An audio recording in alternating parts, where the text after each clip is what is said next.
બે વાર આ ધીરે ધીરે આગળ બે વાર લઈ જવાનું ફરી પાછા આગળથી પાછળ તરફ બરાબર એ તમારે લઈ જવાનું તમારે ધીરે ધીરે સ્પીડ નહીં કરવાની સ્પીડ કરવાથી શું થશે તમારે જે સ્નાયુઓ છે એ જકડાઈ જશે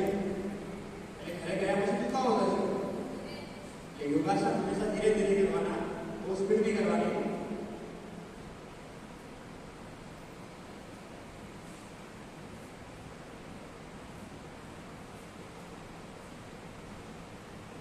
સરસ ધન્યવાદ હું સ્થિતિમાં ગયો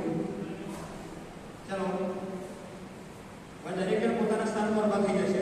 પોતાની જગ્યા ઉપર એક સારા ખડે હો સરસ હવે જો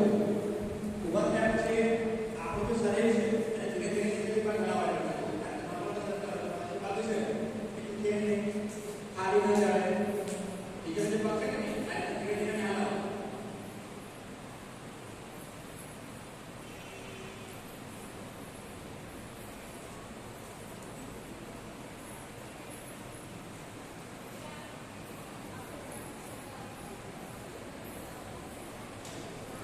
સરસ બહુ સુધી માહિતી ચલો આપણે